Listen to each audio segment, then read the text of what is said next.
Здравейте на всички! Днес зачекваме една болна, но доста актуална тема. Бавното падение и буквалното унищожение на денс-клубовете и диджей професията. Приблизително 10 до 11 нощни клуба затварят в Великобритания всеки божи месец. Като темпът се ускорява до приблизително 3 на седмица през 2024 година според данни на Nighttime Industries Association. Над 480 клуба са затворили между юни 2020 и юни 2024 година поради нарастващите оперативни разходи, увеличението на наемите и кризата с разходите за живот. Лоши цифри, но за съжаление са реални.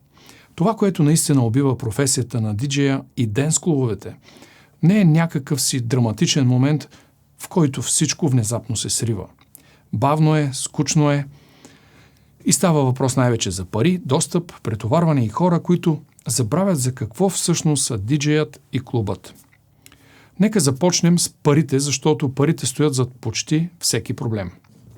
Собствениците на клубове искат пари, което е нормално, но много от тях искат всичко. Бюджетите за диджеи се свиват, докато цените в баровете се покачват. От диджеите се очаква да привличат тълпи, да промотират вечерта, да свират с часове, често да носят собствена техника и все пак да приемат много ниски или обидни хонорари. В същото време, звукозаписните компании също искат своя дял. Музиката е по-скъпа от всякога, ако си я купувате. Ако наистина ви е грижа за качеството. Един винил може да струва 60, 80 или понякога дори $100. Това е един запис. Диджей, който иска да рови, да колекционира и да остане оригинален, трябва да харчи доста сериозни пари само за да съществува. Така че имате диджеи, които плащат повече, печелят по-малко и се отнасят с тях така, сякаш трябва да са благодарни само за това, че стоят зад пулта. Сега погледнете пък от другата страна. Музиката е навсякъде, понякога безплатна, на всеки телефон, всяка песен, по всяко време. Защо някой трябва да уважава един диджей, когато си мисли, мога сам да си пусна това в Spotify и още по-добре безплатно в YouTube? Преди години това не беше така. В един друг строй, който не ми е изобщо любим, но много неща от него пък ми липсват, не от носталгия, а защото имаше ред, дисциплина, образование, възпитание и така нататък. Много парчета от това време, като Pop Up The Jam на Technotronic, бяха откривани само чрез диджей. Не чрез телефони, не чрез телевизионни алгоритми. Ако сте чували песен, това е било защото диджея я пуснал в клуб, по радиото или някъде на парти.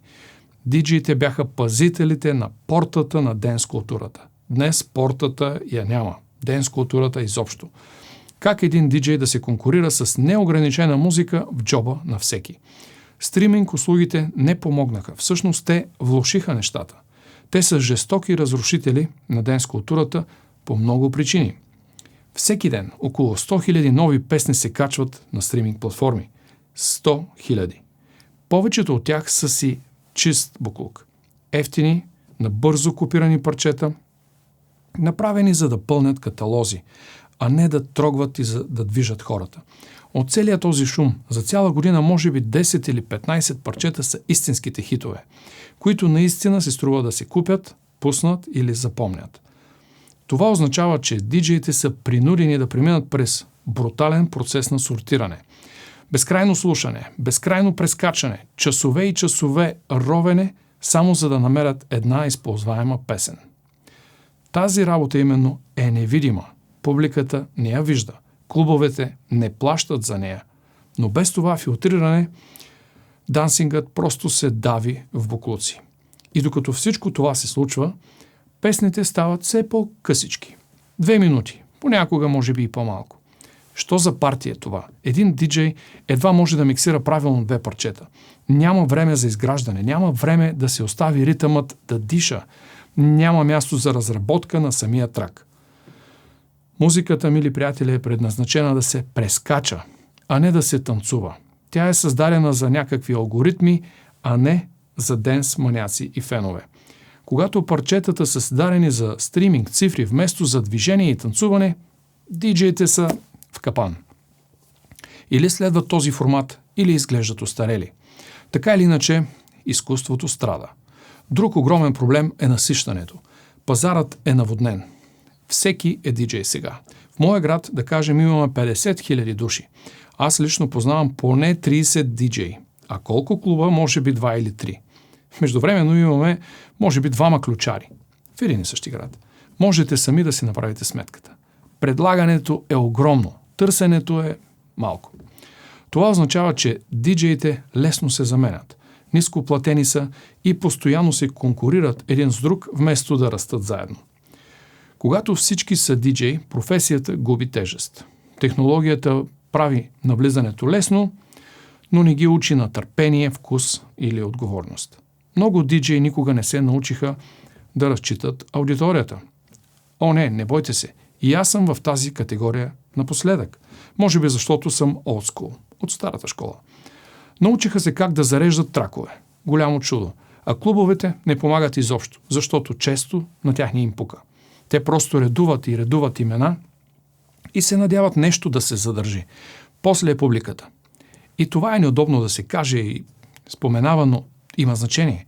Поне в моя район поведението на публиката е кофти. Доста кофти. Лошо отношение, лошо образование на тема музика и отвратителен вкус за същата. Няма уважение към пространството, към диджея или дори един към друг между клиентите. Хората говорят над музиката, крещят се един на друг неистово, отнасят се с диджея като с слуга, а не като с мастера на церемонията. Искат незабавни хитове, никакво пътешествие, никакво търпение. Дансингът някога беше споделено преживяване. Сега често се усеща като стая, пълна с хора, изискващи внимание. Телефоните влошават нещата. Хората записват, вместо да танцуват. Те гледат, вместо да чувстват.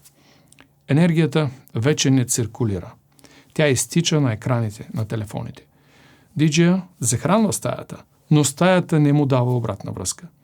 Това бързо убива мотивацията. Друг един тих убиец е, че клубовете спряха да изграждат своята идентичност. Преди време имаше резиденти диджей, звук, усещане. Знаеше се в каква нощ влизаш. Сега е произволно. Едната вечер – техно. Следващата вечер – отворен формат. На следващата вечер – каквото и да е, само да продава напитки. Няма постоянство, няма култура, просто един режим на оцеляване. И когато културата изчезне, общността също изчезва. Качеството на звука също се игнорира. А всъщност много клубове забравят, че музиката е основният им продукт. Лоши високоговорители, лоша настройка, твърде силно, но без яснота. Диджеите работят супер усилено върху селекцията си и микса, а аудиосистемата на клуба просто ги унищожава.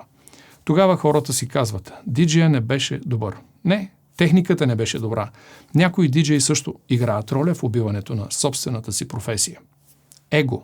Свират за себе си, а не за гостите. Държат се като богове, вместо като работници. Отказват да се развиват или да слушат. Но честно казано, това отношение често идва от това, че са били третирани лошо дълго време. Когато си за, така да се каже, еднократна употреба, спираш да се интересуваш дълбоко. Добавете оплакванията от шум, ранното затваряне понякога, покачващите се наеми и изведнъж клубовете са принудени да станат безопасни, чисти и скучни. Андерграундът не експлодира. Той бавно се задушава. Но най-големият проблем от всичко е да забравим защо клубовете и диджеите са съществували на първо място. Те не са били за статус, или за последователи, или за вип маси. Те са били за бягство, за връзка, да се изгубиш с непознати в тъмното, водени от някой, който знае как да разкаже история със звук. Професията диджей умира, когато музиката се превърне в фонов шум. Когато парите имат значение повече от моментите. Когато достъпът замества признателността. Когато всеки иска акцента, но никой не иска самото пътуване. И все пак, може би не всичко е свършило. Стига един диджей да се осмели да поеме риск. Докато един клуб се грижи за звука и душата, докато една готина публика остави телефона и наистина танцува и се забавлява, ще има живот. Денс клубовете не умират, защото хората спират да обичат музиката. Те умират, когато музиката спре да се третира като нещо, което си струва да се слуша. Благодаря ви за вниманието. Ще се видим отново в следващия епизод. Чао!